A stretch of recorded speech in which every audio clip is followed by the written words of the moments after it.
Ok, vamos a comenzar. El tema de hoy va a ser la replicación del DNA. Entonces, simplemente para poner en contexto, recordemos que la replicación es uno de los tres procesos fundamentales en el dogma central de la biología molecular. Es el proceso por el cual hacemos una copia de ADN a partir de ADN parental. Es el proceso por el cual el DNA se hace a sí mismo. Okay. Tengo esa costumbre de llamarlo DNA, entonces, bueno, lo sucesivo así lo haré. Entonces, para comenzar, ¿cómo es que el DNA se hace a sí mismo? Pues eh, recordemos que el DNA tiene una estructura de una doble hélice, en donde cada una de las hebras de la hélice tiene información complementaria a la otra. Esto hace fácil la explicación en términos mecanísticos, porque si uno se imagina que separo las dos hebras del DNA, cada una de las hebras potencialmente podría sintetizarse la complementaria antiparalela y mantendría exactamente la misma información que la hebra parental. Entonces, en este esquema vemos como las dos cadenas se están separando, proceso al cual llamamos desnaturalización. Que se estén separando, recordemos, implica que estoy rompiendo los puentes de hidrógeno entre las dos cadenas y que eso es dependiente de temperatura o de algunas proteínas, como ahora lo vamos a ver. La idea es que una vez separadas las cadenas, se puede sintetizar la complementaria antiparalela de cada una de ellas, y eso terminará en que tengo dos copias idénticas de material genético, porque ambas cadenas tienen información complementaria. Entonces, este es el proceso de replicación. Decimos que es semidiscontinuo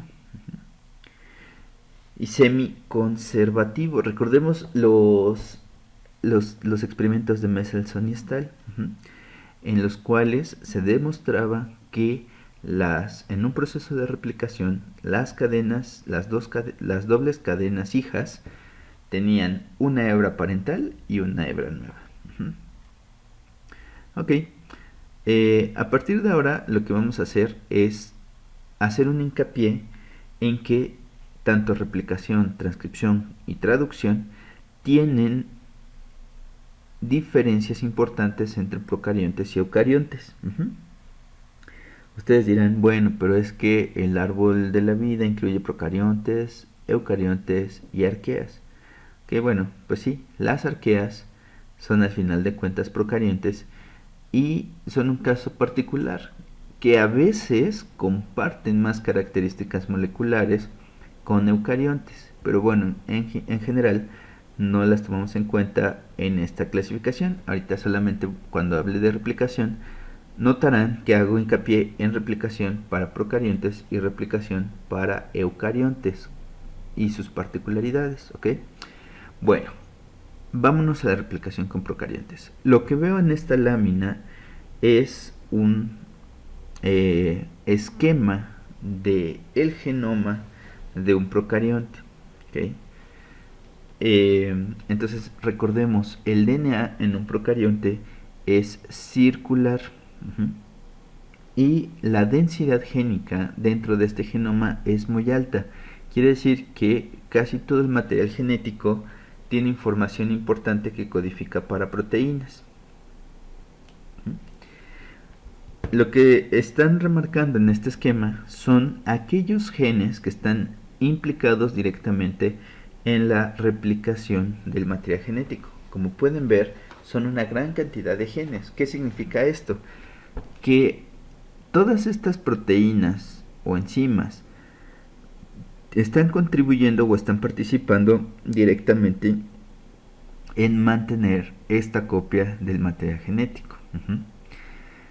Es importante revisarlas, vamos a revisar de hecho su mayoría, porque muchas de las herramientas de la biología molecular se han inspirado en los mecanismos naturales de estas enzimas, ¿no? Por ejemplo, si tenemos una enzima cuya catálisis natural, digamos, es la transposición de genes, Eso es altamente inspirador para usarlo como herramienta en el proceso de transposición de genes, pero en un experimento o bajo un diseño, ¿ok? Bueno, entonces vamos a mencionar ahorita nada más algunas de estas que participan en una bacteria.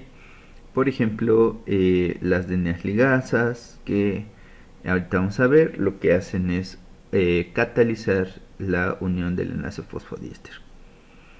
Metilación del DNA, RNA polimerasas, DNAs polimerasas, vemos que hay de varios tipos, algunas tienen que ver con reparación, algunas tienen que ver con la replicación en sí, etcétera, ¿no? Entonces vean la cantidad de genes asociados.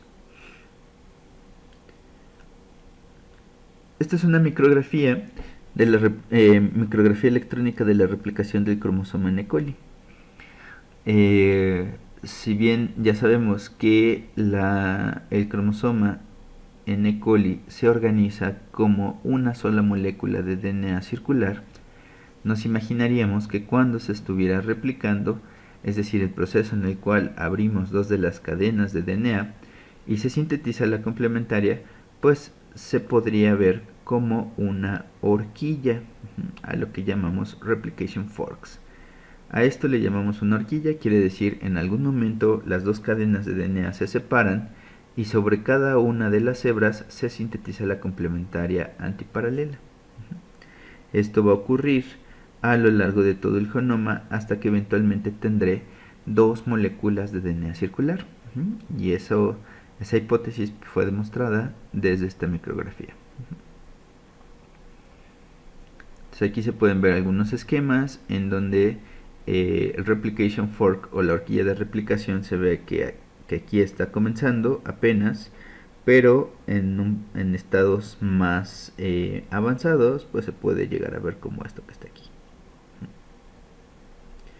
¿Cómo comienza la replicación en una bacteria? Obviamente cuando pensamos en bacteria pensamos en Escherichia coli porque es uno de los organismos modelos más importantes en la biología molecular. Entonces ahí es donde se ha estudiado con gran detalle todos los procesos y mecanismos asociados al dogma. Entonces E. coli tiene un genoma de tipo circular, como es el que se ve aquí en azul, y en ese genoma vamos a encontrar que hay una región llamada ORIC. ORIC hace alusión al origen de replicación. ¿Qué características debe tener el origen de replicación? Pues veamos que tiene dos regiones fácilmente identificables. Una de ellas es la secuencia, la región de los treceámeros, en donde vamos a encontrar secuencias de 13 pares de bases repetidas en tándem. Aquí nos ponen una secuencia consenso de esos treceámeros. 2, 4, 6, 8, 10, 12, 13. Entonces, normalmente, ¿qué es una secuencia consenso? Quiere decir que es una secuencia que está altamente conservada en muchos organismos. Aquí está la secuencia consenso de los treceámeros y río abajo vamos a encontrar que hay una secuencia consenso de los nonámeros. ¿Qué significa nonámeros? Secuencias repetidas en tándem, pero de 9. Ok, ¿qué tienen en común los terciámeros y los nonámeros? Pues que son secuencias ricas en T y A, en timina y adenina. Si ustedes recuerdan, la timina y la adenina forman dos puentes de hidrógeno cuando se aparean, mientras que la citosina y la guanina forman tres puentes de hidrógeno cuando se aparean. Por lo tanto, aquellas regiones que son ricas en TA serán más fáciles de separar, simplemente por el hecho de que habrá menos densidad de puentes de hidrógeno. Entonces tiene sentido que en el origen de la replicación encontremos secuencias ricas en T y As. ¿Okay? Esto lo voy a saltar. Solamente son algunos métodos que se utilizan para estudiar la unión o el binding, como llamamos, de las proteínas a secuencias específicas de DNA. Este experimento sí lo voy a explicar porque más adelante aparece nuevamente. Entonces, esto de aquí es un footprinting. Básicamente lo que significa es que si yo tengo una secuencia de DNA que expongo a la acción de nucleasas, lo que va a resultar es en que esta secuencia se va a fragmentar Y cuando yo corro un gel de electroforesis, pues lo que voy a ver es una serie de fragmentos con cierta regularidad. Sin embargo, cuando una proteína interactúa con esta región del DNA, esa proteína va a proteger ese DNA de la acción de las nucleasas.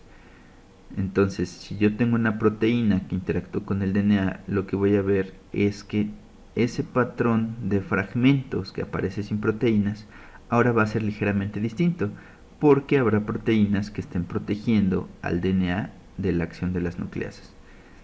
Entonces es un experimento bastante sencillo, pero que de manera elegante nos da información útil de la interacción de proteínas con el DNA. Por ejemplo, aquí yo puedo ver que este es el patrón de bandas de la nucleasa sin proteínas, y que ante la presencia de algunas proteínas pues veo que algunas bandas desaparecen. ¿Por qué? Pues porque están siendo protegidas por la interacción de la proteína al DNA. Entonces, por ejemplo, de aquí fue usando estos experimentos de footprinting, se pudo concluir que en el DNA, en el ORIC, es decir, en la región del origen de replicación, se unen ciertas proteínas. Entonces, si yo tengo el ORIC, lo pongo a digerir con la acción de ciertas nucleasas, voy a tener un patrón de bandas pues relativamente regular, pero si alguna proteína es capaz de interactuar con el origen de replicación, pues va a proteger al ORIC de la acción de las nucleasas. En este caso, había puesto a la proteína DNA-A en el carril 2, que es en donde veo protección. Sé que hay proteína DNA-A. La conclusión es que la proteína DNA-A reconoce el origen de la replicación. Y así es como se concluyó esto. ¿Okay? Bueno, aquí está nuevamente el origen de la replicación. Ya dijimos que hay secuencias de trecémeros repetidas en tándem, y más adelante hay secuencias de nonámeros repetidas en tándem. Aquí están las secuencias, más o menos nos explican. Esto es algo importante, fíjense, aquí sí me están especificando las dos cadenas de DNA. Tengo la cadena que va en el sentido 5', 3', que es la de arriba, digamos, en todos estos renglones, y la cadena que va 3', 5', que es la de abajo en todos estos renglones. Por cada cadena que vaya 5, 3, necesito que la otra vaya 3, 5, porque recordemos que el DNA es complementario antiparalelo. Y aquí nos dicen más o menos que de este lado tengo zonas del trecémero, esas secuencias consensos que ya vi, que sé que preceden a la zona de nonámeros. Entonces más adelante está en la zona de nonámeros. Nos dice aquí que la abundancia, la densidad de ATs es 70%. Quiere decir 70% de todos los pares de bases son ATs. Por lo tanto es una región fácil de separar, energéticamente hablando. Ok. Entonces ya dijimos que DNA se une al origen de replicación. Ya sabemos cuál es el origen de replicación. ¿Quién es DNA? DNA es una proteína monomérica. El monómero pesa 52 kilodaltones. Sin embargo, no es monomérica. De hecho, al contrario, forma un polímero bastante grande, como dice aquí, de hasta 20 subunidades. Es decir, 20 proteínas de DNA se pueden unir a un solo origen de replicación, y se unen de manera cooperativa. ¿Esto qué quiere decir? Que pues se unen un par de proteínas con baja afinidad, y después empiezan a unirse más proteínas con mayor afinidad. Une ATP y lo hidroliza ADP, es decir, utiliza o es dependiente de ATP. Es un proceso energéticamente desfavorable, por lo tanto es necesario imprimir energía. Esa energía viene de la hidrólisis de ATP. Se forma el complejo DNA-ATP, y eso aumenta la afinidad por el DNA. Entonces se unen las proteínas DNA, 20 subunidades aproximadamente, se hidroliza ATP y se abren los trecémeros. Okay, entonces abiertos los trecémeros, DNA se une a las cadenas sencillas. Okay. Entonces aquí está el esquema de cómo ocurre esto. Entonces tengo mi genoma, ya sabemos que es circular, esto nada más es un fragmento. Tengo la zona de los trisómeros, tengo la zona de los nonámeros y aparece DNA A uniéndose y reconociendo esta zona en particular. Con la hidrólisis de ATP, DNA A es capaz de separar las dos cadenas, de desnaturalizar el DNA y de comenzar una horquilla de replicación. ¿Okay? ¿Quiénes más participan? Dos proteínas adicionalmente, DNA-B y DNA-C. DNA-B, que es un número de 50 kilodaltones, tiene actividad de helicasa. Eso es algo muy importante. La helicasa es la actividad enzimática de separar las dos cadenas de DNA. Entonces está rompiendo puentes de hidrógeno. Pero DNA-B, además de ser helicasa, tiene dominios para unir el DNA de cadena doble, tiene dominios para unir DNA de cadena sencilla, interactúa con un tercer actor que es la proteína DNA-C e hidroliza ATP, es decir, es ATPasa. ¿Quién es DNA-C? DNA-C es un homohexámero que permite la llegada de DNA-B. También es una ATPasa, ya que hidroliza ATP. Ok, vamos a verlo en un esquema.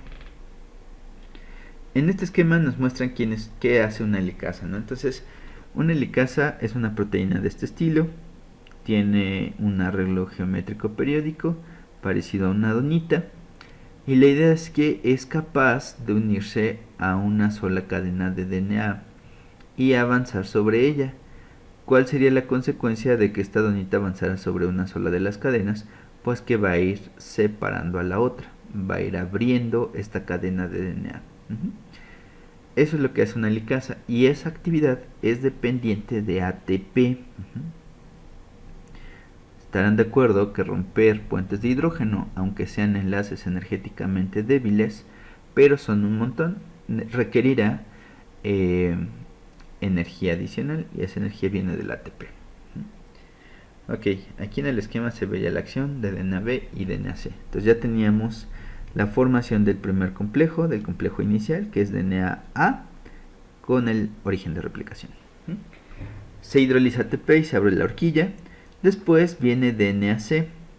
Recordemos que DNA-C, la actividad que tiene es acarrear a DNA-B. Se hidroliza ATP y DNA-C libera a DNA-B, que ahora se va a ensamblar sobre cada una de las dos cadenas abiertas. Entonces aquí comienza la actividad helicasa. Una DNA-B se viene de un lado y una DNA-B se va del otro lado y van a ir cada una abriendo las dos hebras de DNA. Ok. Hay una consecuencia de que el DNA, el ácido desoxirribonucleico, quede como una sola cadena. La consecuencia es que es susceptible a nucleasas. Va a haber enzimas nucleasas que identifican el DNA de una sola cadena y van a ser capaces de degradar ese DNA. ¿Cómo le hacemos para evitar esa degradación? Hay unas proteínas cuyo único rol en la vida es proteger a las cadenas de DNA, las Single Strand DNA. Estas proteínas se llaman SSBs, Single Strand Binding Proteins, o sea, proteínas de unión a una sola cadena. Entonces, cuando las helicasas van abriendo las dos cadenas de DNA y me quedan expuestas cadenas sencillas, las SSBs van a proteger esas cadenas sencillas simplemente uniéndose y evitando que las nucleasas accedan a esa cadena vulnerable. Eso es básicamente lo que hacen las SSBs. Entonces aquí hay un pequeño resumen. Entonces tengo en el genoma de un procarionte un origen de replicación que es identificable porque tiene repeticiones de trisómeros y repeticiones de nonámeros. La proteína encargada de unirse o de reconocer el origen de replicación es DNA-A. DNA-A va a formar un oligómero de alrededor de 20 subunidades y va a hidrolizar ATP para separar las dos cadenas. Una vez separadas las dos cadenas, DNA-C es capaz de incorporar a la proteína DNA-B. DNA-B, recordemos, es la proteína helicasa. Entonces cuando DNA-B se une al complejo de inicio, lo que va a hacer es separar cada una, va a separar las dos cadenas del DNA. Una en un sentido y la otra en otro sentido. Entonces necesitamos dos helicasas funcionando al mismo tiempo. Y después esas helicasas pues van a ir abriendo las dos cadenas para que se vayan leyendo. Ahora recordemos que el problema de tener cadenas sencillas es que son susceptibles a nucleases. Entonces aquí es donde se unen las SSBs. Muy bien. Entonces nos dice aquí, la replicación requiere de un cebador. ¿Qué significa eso? Ya separé las dos cadenas de DNA, ya puedo acceder a la información que hay en cada una de ellas, y como me explicaba en mi primer diapositiva, ahora lo que necesito es que alguien lea esa información y sintetice la cadena complementaria de cada una de las dos hebras. Ok, para que eso comience a ocurrir, necesitamos algo llamado primer o cebador. Un primer no es más que un pequeño empujoncito para que la enzima que se encargue de la polimerización pueda trabajar. ¿Qué significa esto? La enzima que va a copiar o que va a sintetizar la complementaria antiparalela de cada una de las hebras separadas de DNA se llama DNA polimerasa. Eso es fácil de intuir. Pero resulta que la DNA polimerasa no puede sintetizar la complementaria antiparalela salvo que tenga un primer inicio, es decir, que tenga un primer empujoncito que le diga por dónde guiarse. Ese primer inicio o ese primer pequeño empujón es un primer, es decir, necesita la DNA polimerasa de un pequeño fragmento de doble cadena de ácidos nucleicos para que la polimerasa pueda continuar sintetizando la complementaria antiparalela. En otras palabras, lo que requiere la DNA polimerasa es una cadena molde, que es de donde va a sacar la información, un extremo, bueno, un pequeño fragmento de doble cadena que reconozca como el inicio, un extremo 3' o H libres en donde va a ir incorporando los nucleótidos nuevos, y ya. Entonces, y bueno, los DNTP, bueno, los nucleótidos, obviamente, que son los que va a ir incorporando. Okay. Entonces, ¿quién sintetiza este primer empujón, este primer o cebador? Lo sintetiza una RNA polimerasa, cuyo nombre, como su nombre lo menciona, va a ser la enzima que sintetice RNA. Entonces, la RNA polimerasa, también llamada DNAG o primasa, primasa por primer, lo que va a hacer es sintetizar un fragmentito de alrededor de 12 nucleótidos de RNA que sea complementario a la secuencia de DNA molde. Con este pequeño fragmentito, la DNA polimerasa será capaz de reconocer el extremo 3' o H libre y empezar a trabajar sintetizando la complementaria antiparalela de la molde. Tenemos por aquí a la DNA polimerasa 1, que solamente la voy a mencionar con fines históricos. Tenemos en procariontes 3 DNAs polimerasas. DNA polimerasa 1, 2 y 3. Bien. La DNA polimerasa 1 apareció en esa presentación antes porque es históricamente relevante. La DNA polimerasa 1 fue una enzima descubierta por Kornberg, que es uno de los enzimólogos más importantes del siglo pasado. Hay un libro muy interesante que se llama El amor a las enzimas, que justamente escribe él.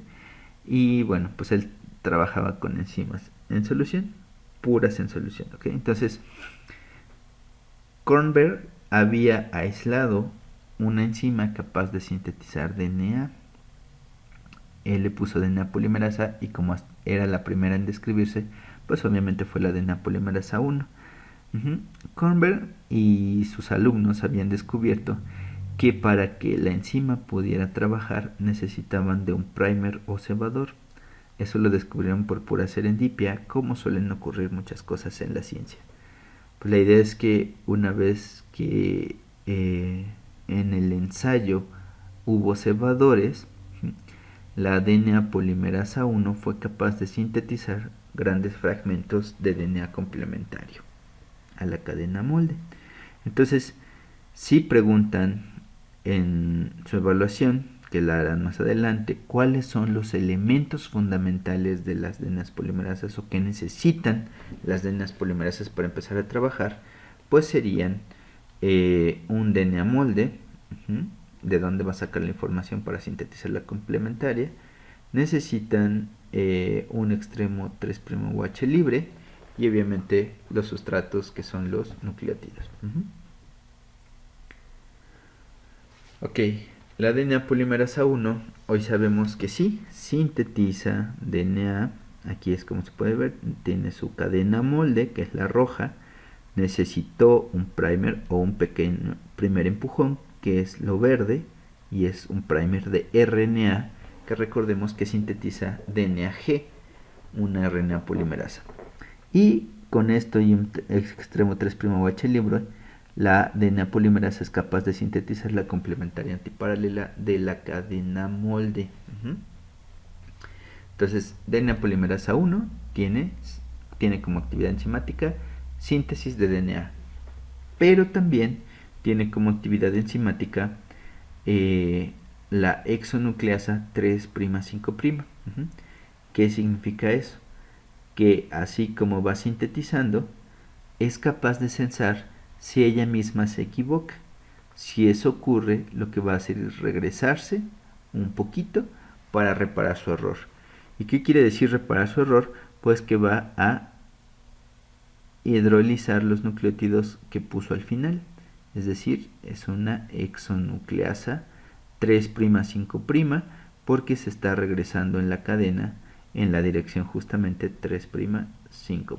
¿Ok? Muy bien. Después, la DNA polimerasa 1 también tiene actividad de exonucleasa. Exonucleasa 5'3'. ¿Qué quiere decir eso? Si está elongando, es decir, sintetizando la complementaria antiparalela de la cadena molde, que en este caso es la roja, y eventualmente se encuentra o se topa con DNA de doble cadena, lo que va a hacer esta exonucleasa por su actividad 5'3' es hidrolizar los nucleótidos que le estorben para trabajar. ¿Ok? Esa actividad, digamos, no es tan relevante. Va a ser relevante en el contexto de reparación del DNA. Por ahorita, dejémoslo así. ¿Ok? Muy bien. Entonces, ¿qué pasó cuando hicieron mutantes en E. coli? Es decir, cuando a E. coli le mutaron el gen de la DNA polimerasa 1. Uno esperaría que si yo muto el gen de la DNA polimerasa, pues esa bacteria ya no sea viable. ¿Por qué? Pues porque ya no tiene su gen. Sin embargo, se dieron cuenta que las mutantes de la DNA polimerasa 1 en E. coli seguían siendo viables. Quiere decir que había otras polimerasas que eran las encargadas de hacer la replicación del material genético. Descubrieron entonces dos genes más, la DNA polimerasa 2 y la DNA polimerasa 3.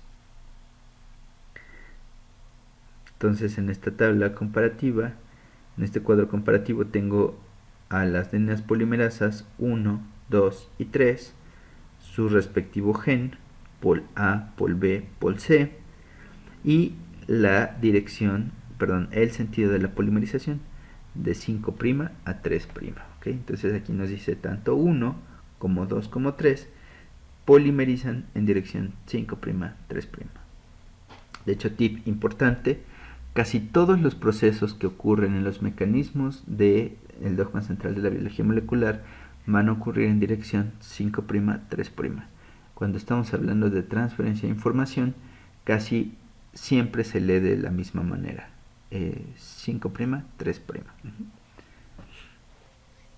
Ok, también vemos que las tres enzimas comparten una actividad de exonucleasa 3'5', es decir, son capaces de reparar sus errores.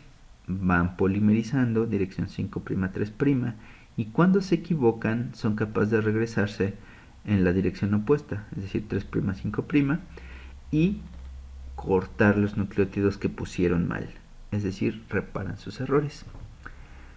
Y finalmente, solo la ADN polimerasa 1 tiene actividad de exonucleasa, ¿ok? De exonucleasa 5', 3'. ¿Eso qué quiere decir?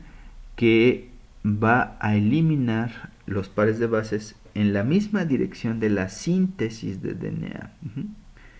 ¿Por qué? Pues porque eso tendría un papel importante en la reparación del material genético.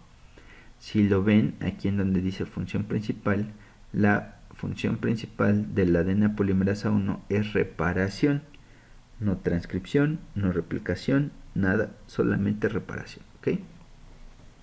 La ADN polimerasa 2 sí puede participar en varios procesos, el reinicio de la replicación o la reparación, pero la enzima, la ADN polimerasa, que es la que va a ser la copia de casi todo el genoma, es la ADN polimerasa 3, es la replicasa o la enzima encargada de la replicación. Muy bien. Aquí nos dicen, en términos estructurales, que la ADN polimerasa de E. coli, en particular la ADN polimerasa 3 de E. coli, no es una estructura sencilla. Está compuesta por una gran cantidad de subunidades.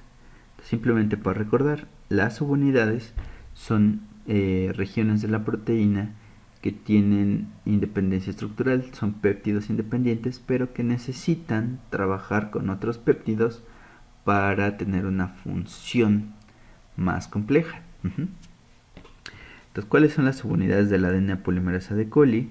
Tengo a la subunidad alfa, la subunidad de epsilon, tau, gamma, etc. ¿Okay? Nada más lo que me importa aquí es decir que la polimerasa alfa, epsilon y teta van a ser en conjunto el núcleo de la polimerasa, es decir, van a ser las subunidades catalíticas del complejo. ¿Okay? Después vamos a ver que otras subunidades como la gamma, delta, etcétera, van a encargarse de ser andamios de esta estructura. Bueno, entonces, ¿la ADN polimerasa 3 es la más importante? Pues no necesariamente, pero es la enzima que se encarga de hacer la copia de casi todo el genoma de la bacteria. Entonces aquí tenemos una caricatura de cómo se ve en 3 dimensiones la ADN polimerasa 3. A muchas personas les gusta hacer la analogía de que esto se parece a una mano, en la cual yo tengo aquí los dedos, y aquí el pulgar, y aquí la palma. Tiene sentido, ¿no? Sí, se parece bastante. Ok, ¿por qué es relevante esta estructura o esta caricatura de la ADN polimerasa 3?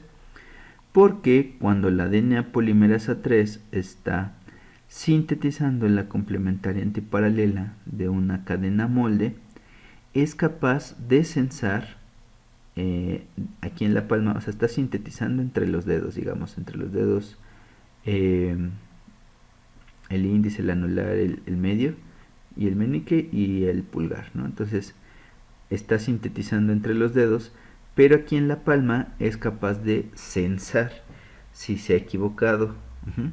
¿Cómo saber si se equivoca? Cuando la ADN polimerasa 3 pone un nucleótido que no es el complementario antiparalelo de la molde, va a haber un pequeño chipote, va a haber una torsión estructural. Esa pequeña modificación estructural se puede censar por la palma. Entonces la ADN polimerasa 3 se equivoca, censaría ese error y entonces se regresaría para enmendar su error. Se regresa porque sabemos que tiene actividad exonucleasa 3', 5'. Ok, ¿y cuáles son las características que yo tengo que tomar en cuenta cuando estoy hablando de enzimas, en particular de enzimas de la replicación? Voy a tomar en cuenta 3 características: la fidelidad, la procesividad y la distributividad. La fidelidad se refiere al seguimiento exacto de la secuencia de DNA que sirve como molde, ¿ok? Es decir, qué tan exacta es la copia que estoy generando del DNA molde. Entonces, una enzima muy fiel es una enzima que comete pocos errores en el proceso de replicación. No es fácil se puede asociar fácilmente o extrapolar ese término a otros contextos. Entonces, es fácil de recordar: fidelidad, si la enzima no tiene errores en generar cuando está generando copias de material genético. La fidelidad en la replicación de bacterias es de 1 por 10 a la menos 8 a 1 por 10 a la menos 10. ¿Qué significa esto? Que la bacteria va a tener un error cada 100 millones o cada 10.000 millones, ¿ok? De nucleótidos que está incorporando en la replicación. Lo cual es extremadamente poquito, o sea, se equivoca muy poquito. Pero en realidad no es que se equivoque poquito, en realidad es que cuando se equivoca es capaz de reparar el error que tiene. Raramente se le van a ir los errores. ¿Qué tan raro? Pues ahí están los datos. Y después, otra de las características importantes de las DNAs polimerasas es la procesividad. La procesividad, recordemos, es el número de nucleótidos que se sintetizan por evento de unión. Es decir, una vez que se monta la DNA polimerasa sobre una de las cadenas de DNA, va a sintetizar la complementaria antiparalela, y la procesividad se refiere a cuántos nucleótidos va a poner antes de caerse, es decir, antes de disociarse del DNA. Entonces, una enzima nos conviene que sea muy procesiva, quiere decir que sea capaz de replicar o de hacer una copia de una cadena muy larga de DNA. Y finalmente, la otra característica es la distributividad. La distributividad se refiere a la síntesis que avanza agregando pocos nucleótidos por eventos de unión. Entonces, la distributividad, digamos, sería lo contrario a la procesividad, en el sentido de que una enzima es distributiva si pone pocos nucleótidos por evento de unión. Una enzima es procesiva si pone muchos nucleótidos por evento de unión. Entonces, digamos, procesividad y distributividad son relativamente antónimos, un poquito antónimos. ¿Qué nos conviene de una enzima? Pues nos convendría que fuera fiel, es decir, que no cometa errores en el proceso de replicación, y que sea procesiva, es decir, que pueda hacer el trabajo para cadenas largas de templado de DNA. Bueno, ok. Entonces, aquí lo que veo es la formación del núcleo catalítico de la DNA polimerasa. Ya habíamos visto en un cuadro que la DNA polimerasa tiene varios dominios, varias subunidades. Aquí, por ejemplo, tengo la alfa, las betas, las deltas, gamas, epsilon, etc. Pero está duplicado.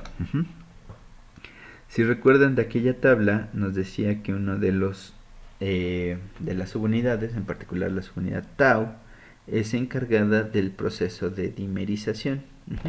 ¿Por qué? Pues porque cada tau viene acarreando a su propio núcleo catalítico de DNA polimerasa, y al final dos taus interactúan para formar un dímero que trae consigo a todos los núcleos catalíticos. Entonces, al final tenemos dos núcleos catalíticos trabajando al mismo tiempo. A esto de aquí le llamamos la holoenzima, es decir, la enzima con todos los componentes necesarios para que pueda llevar a cabo su función. Ok.